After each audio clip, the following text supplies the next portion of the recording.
innovation for effective invasive species management. I have a plant bias. I'm going to try to keep that at bay. Well, I'm interested in this isn't I don't know if this is new or innovative, but in reed canary grass control and ideas that folks have, we have good success in some places and not in others. What our biggest problem is areas that have unpredictable water levels.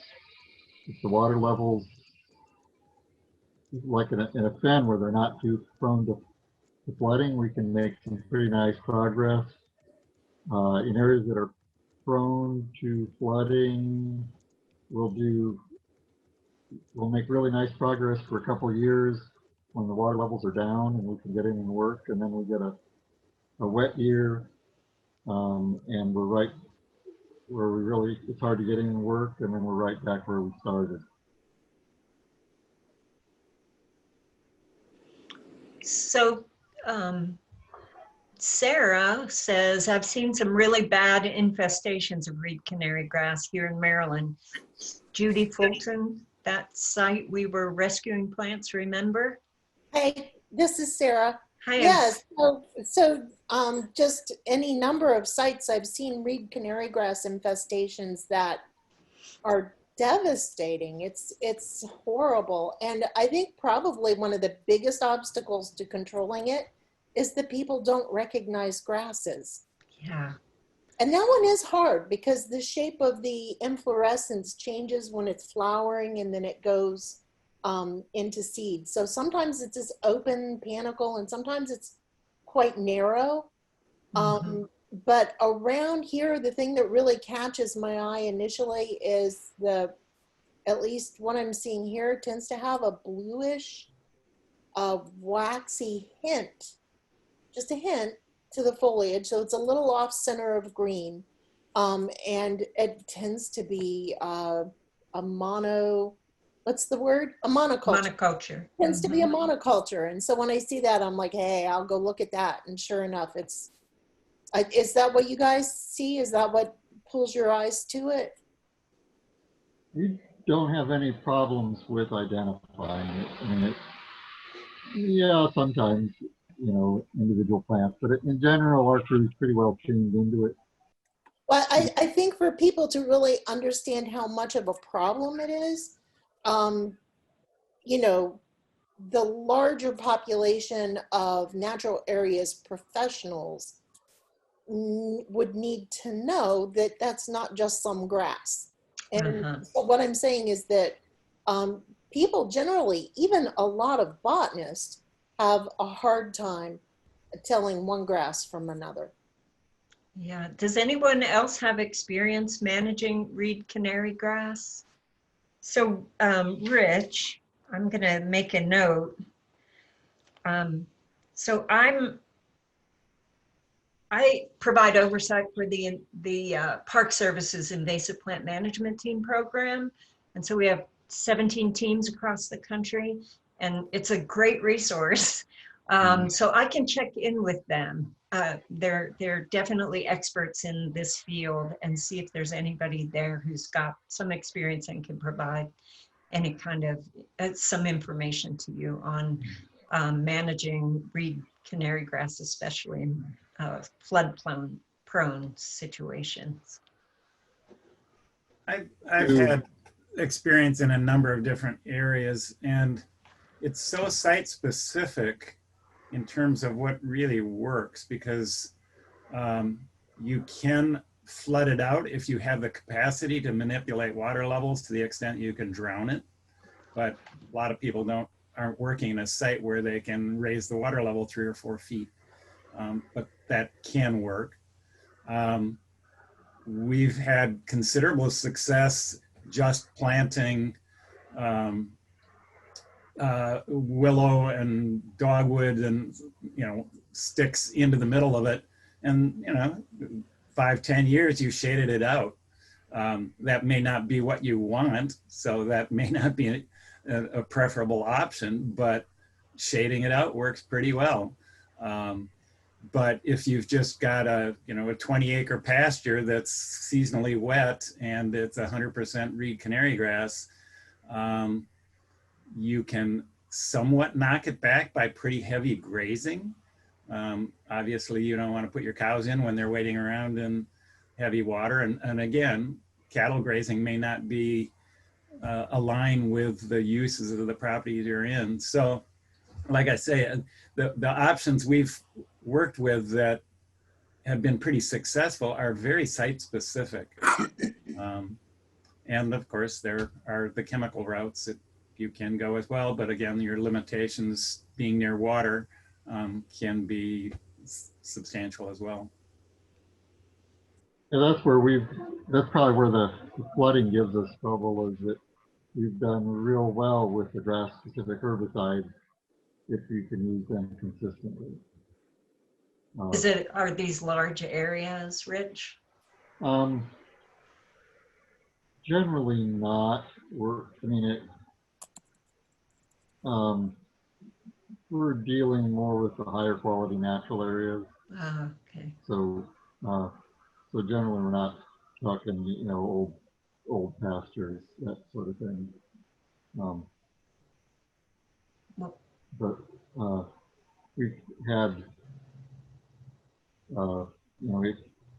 if you can consistently get in and use glyphosate, we have real good luck with that late in the season. In fact, this is right time for us, right around frost time. So we've had good luck with that. We've had really good luck with if you can mow it in September and then spray resprouts. That works real well, and that can work real well with the grass specific. I think there's some papers out there that it has a lot of dormant buds that so I think sometimes where people get into trouble is that the plants get stressed and then it stimulates the growth of the dormant buds. So that's why you can get a flush of it after you can get a good kill, and then the dormant buds sprout after that. And we don't have any controlled experience for this, but our theory is that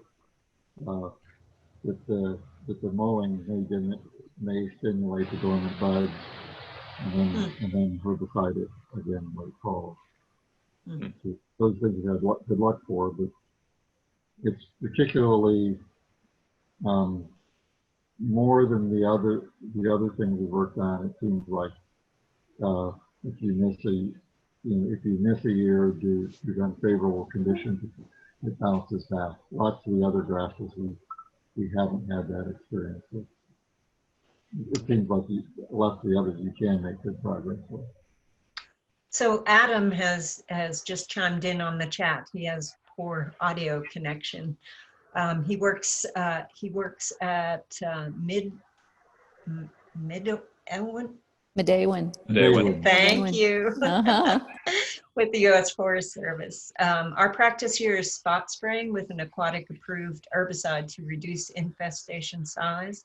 Our difficulty is the tendency for blue joint grass to confuse new technicians, which Sarah gets back to what you were pointing out.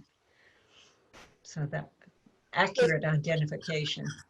Rich, it sounds like you work in areas that aren't completely degraded.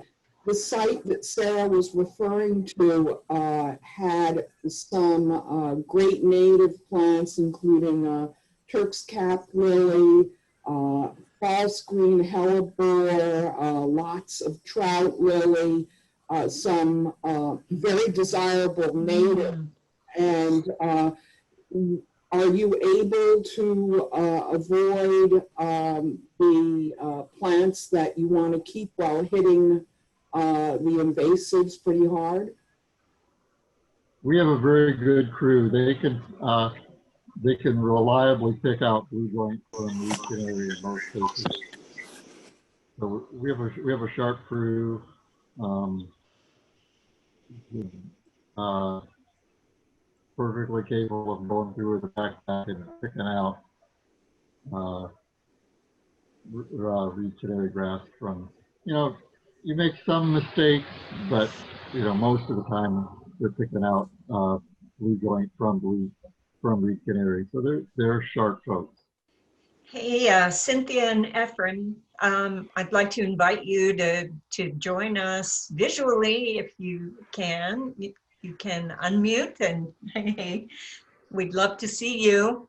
I know Adam is having some technical challenges, so Cynthia? Well, so I will follow up with you, Rich, for sure. I'll check in with the invasive plant management team folks in, there's the Great Lakes team and a few others. Is there anybody else? There are quite a number of people who haven't really spoken much. Are there any other innovations that you all would like to share with the group, or have any questions maybe that people from the group could answer? But I think we're all looking for as much great information as we can get on how to manage these species. I have a question. Have any of you,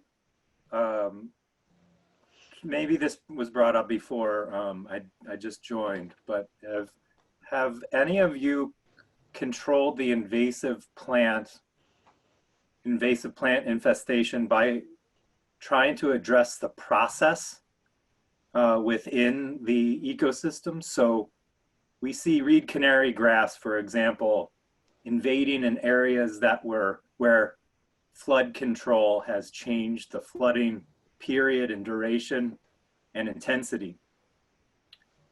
It seems like that would be somewhere where we could restore that by replicating natural flooding patterns on the floodplain. Have any of you looked into doing that? I feel that with invasive species, we're often treating the invasive plant itself as opposed to the root cause of why something is able to invade. Obviously, we have climate change and things like that that are making it difficult. But are there situations where you've been able to bring the process back that has then resulted in a natural? Well, this is Judy, and a very different system, and I don't know that we have any resolution to it, but I'm down in the Mojave Desert, and we deal with the invasive annual grasses and the shifts in the fire regime. And it's pretty obvious that we're not going to be able to deal with the invasives and restore the natives if we're not dealing with the fire regime. It's integrally connected down there. And it's the $1 million question. How do we do that? There's people in the Great Basin advocating for the fuel breaks and the forage kochia. There are other native species that could potentially provide fuel breaks to try to slow down these 100,000 acre fires.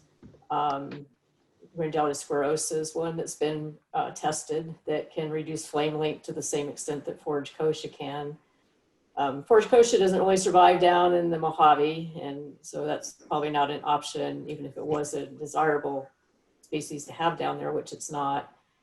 So yeah, we're kind of trying to chip away with different ideas, looking at native species that might be more competitive with the invasive grasses. We have red brome, we have the 2 schisma species, cheatgrass in the northern Mojave. So, as we try to do some restoration, are there native species that can be more competitive? We have a compounding issue of, the desert is a system where native annuals are really critical. A lot of systems, it's the invasives that are annuals, and so you can target annuals for treatment and try to restore with the native species to push them out. But in the Mojave, all those super blooms are typically dominated by annual species that are really critically important forage species for the threatened Mojave desert tortoise.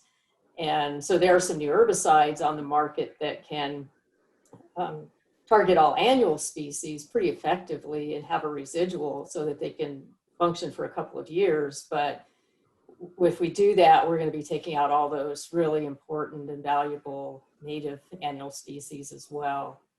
So yeah, I agree that, you know, getting to the process, the ecological functions and processes are critical in trying to deal with the invasives, at least over this part of the country. Here in the East, I'm in Maryland. The issue that we have with controlling invasives is the huge overpopulation of deer. And I think if we got the deer under control, we'd have much less of an issue with invasives. For instance, one of the invasives that's a problem here is Japanese stiltgrass, which is actually not that strong a competitor and could be beaten back by our stronger natives. But the deer problem is because we don't have any of the traditional predators. There are a lot of developed areas, and it's a problem controlling deer there. But I think even more is the will to control deer. The hunting licenses fund the Maryland DNR. And in addition, a lot of people think that Bambi is really cute. So there are problems where you can do culling. There's a lot of opposition.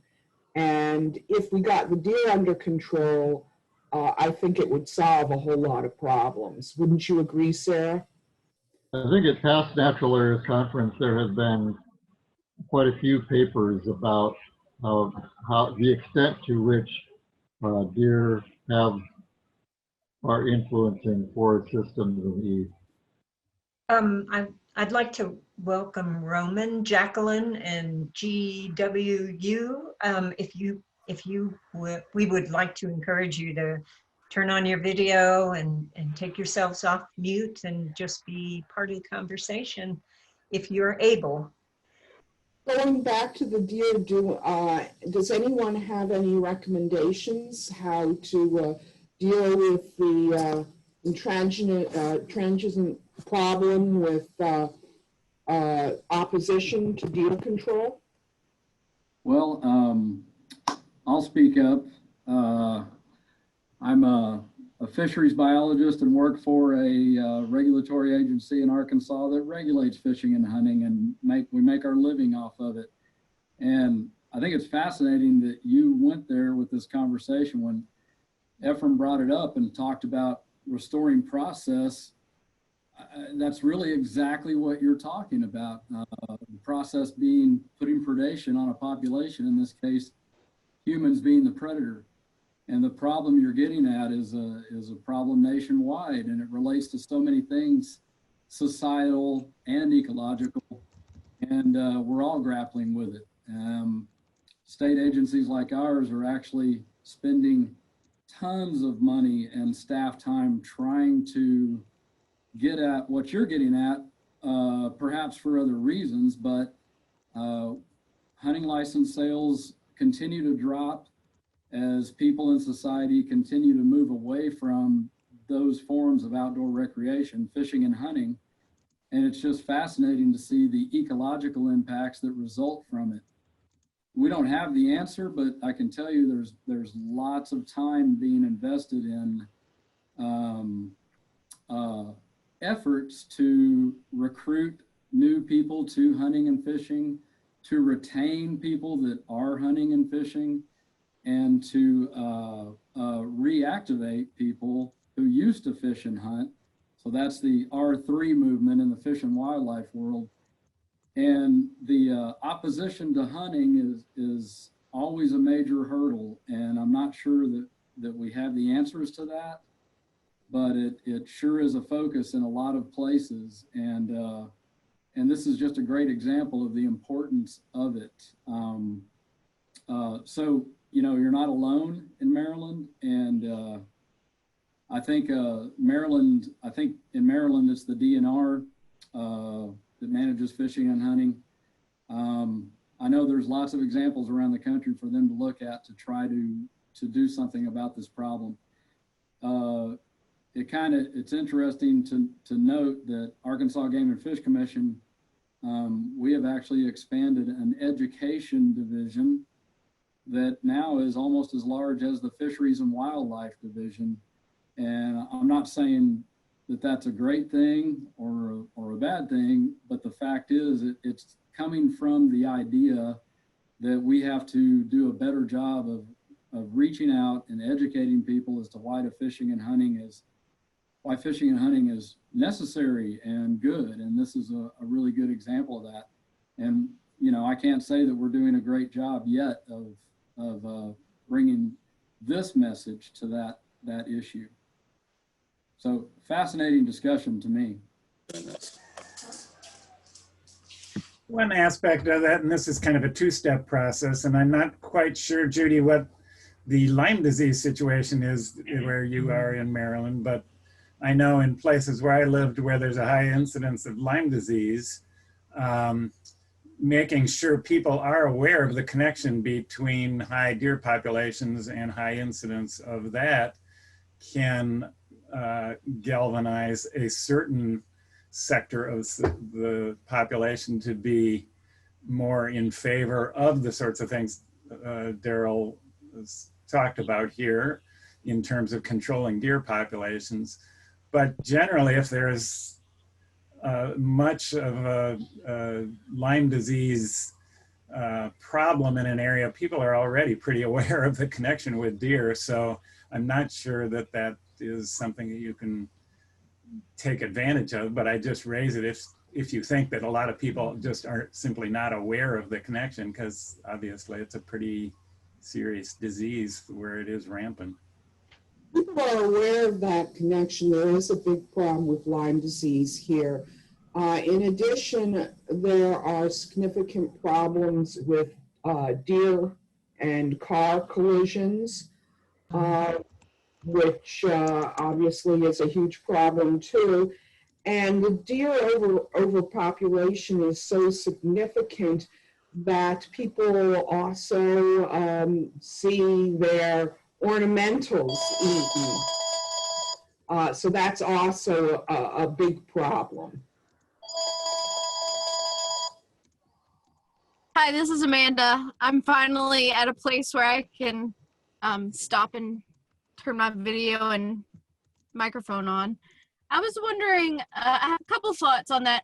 I wonder if education opportunities could be leveraged with COVID and the fact that more people are engaging in outdoor recreation, if that could be an opportunity to educate people about invasives, but also about hunting and some of the diversity, equity, and inclusion efforts in the fields of outdoor rec and forestry and natural resources, all those things, if that could get us some new audiences that maybe we haven't utilized before for some of these, to recruit them to hunting, but also to recruit them as advocates and stewards.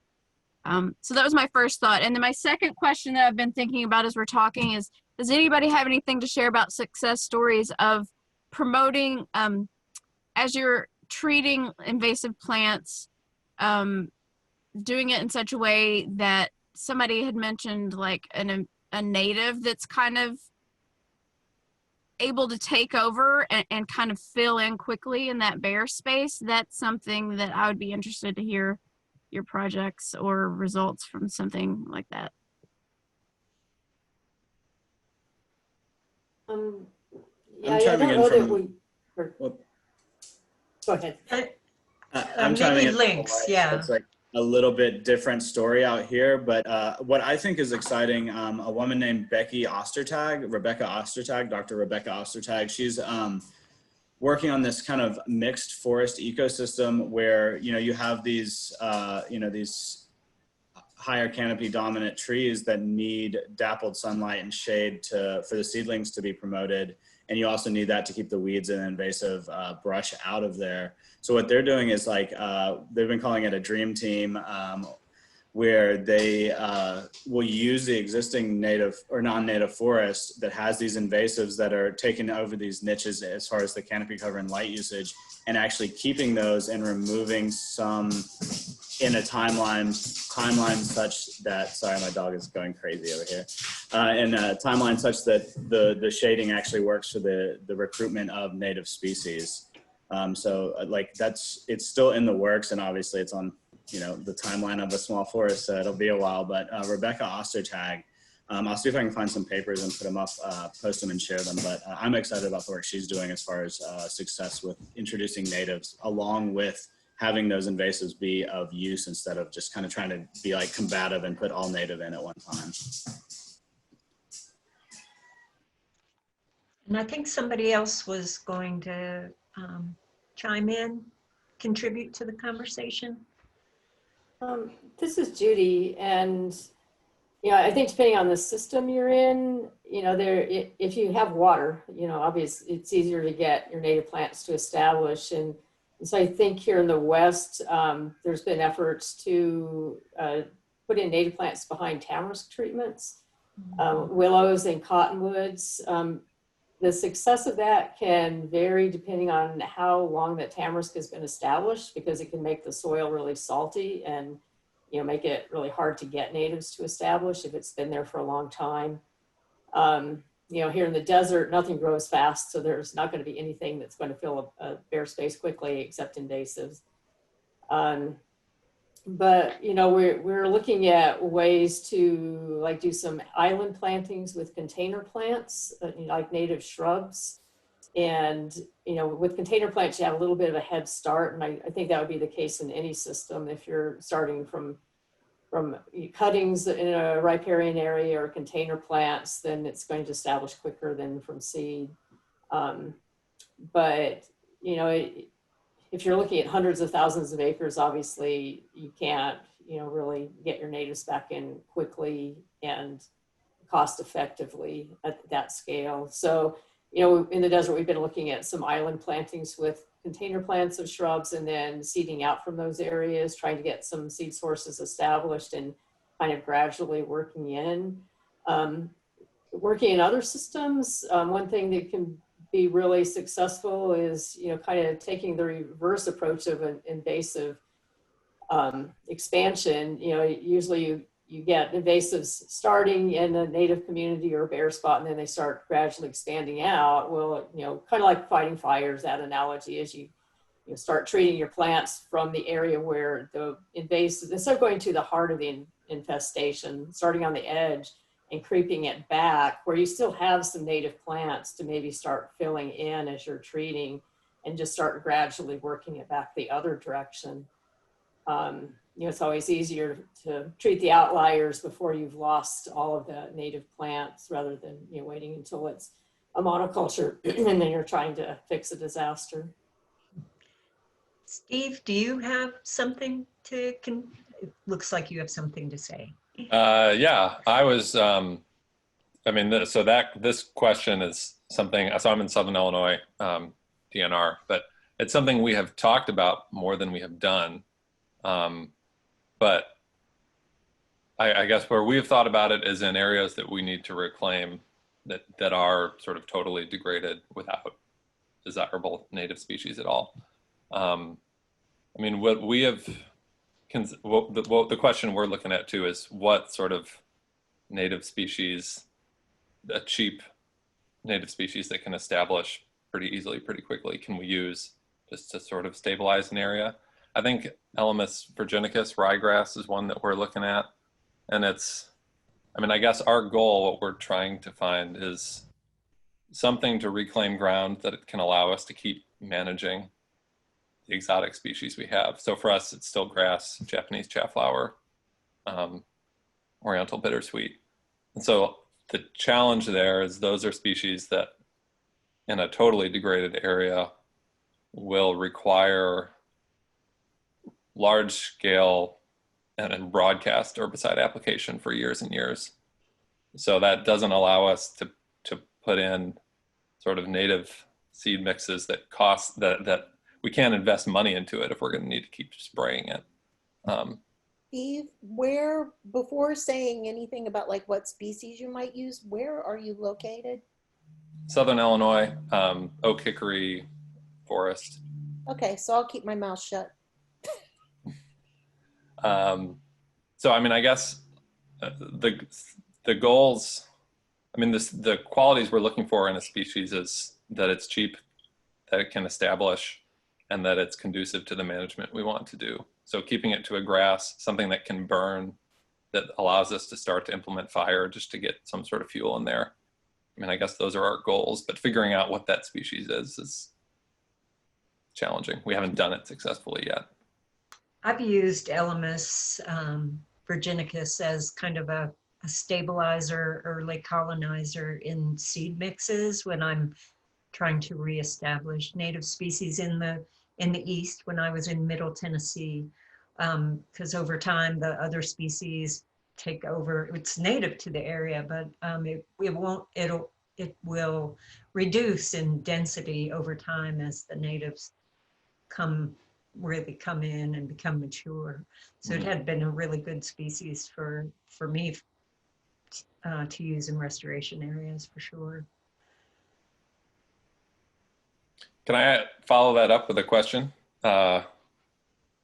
So, and related to this example I'm talking about. So most of the work we do, it's managing high quality areas, which tend to be smaller, you know, in sort of a matrix of more degraded forest or grassland, whatever. I'll keep it general. But one of the concerns we have, if we have a somewhat stable natural area, you know, we'll sometimes want to sort of expand out into the habitat around it that is more degraded, both to increase our sort of the decent areas that we have, but also to remove seed sources that are problematic. But sometimes if there's a highly invaded area, there will be, you know, sort of a hard transition that separates that from a higher quality area. So an upland that was pasture may be totally degraded, but it's a hard transition then to a decent forest next to it. And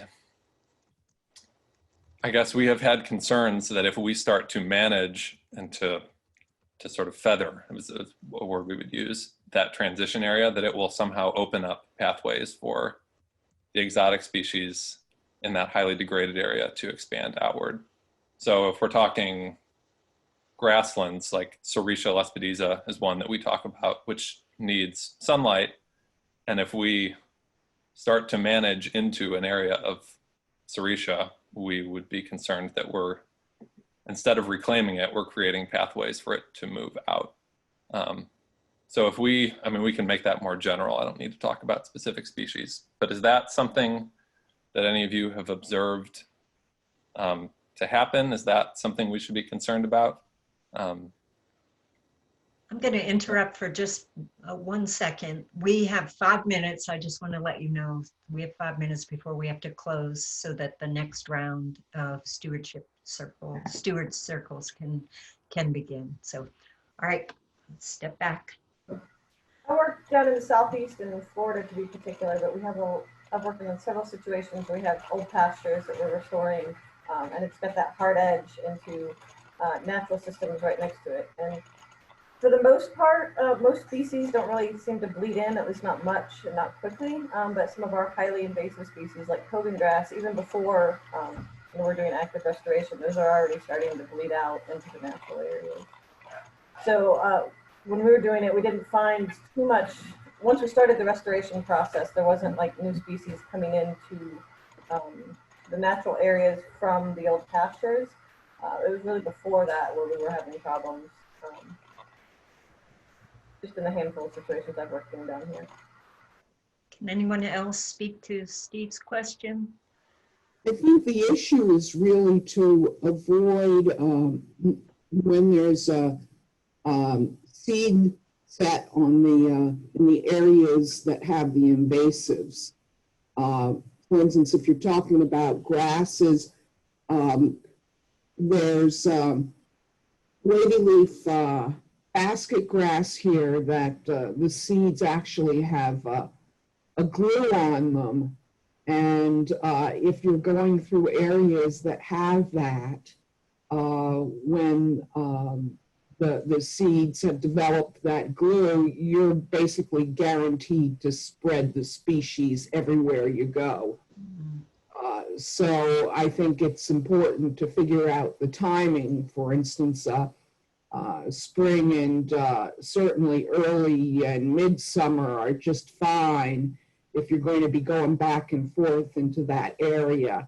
Likewise with the Japanese stiltgrass, you want to avoid going in there when there's seed that you can spread, though that doesn't have the glue that the wavy leaf basket grass naturally has. But as long as you avoid those times, I don't think that there's much of an issue. So I think we need to close. And I really appreciate everyone's participation. This has been a great conversation. So we have some questions from a number of you, and you can find each other if you want to follow up if something occurs to you to help provide answers by looking at the attendees, the people, and you can connect directly. So I would encourage you to do that. And thank you so much for really a really great Steward Circle. All right, bye everyone. Enjoy, everybody. Take care.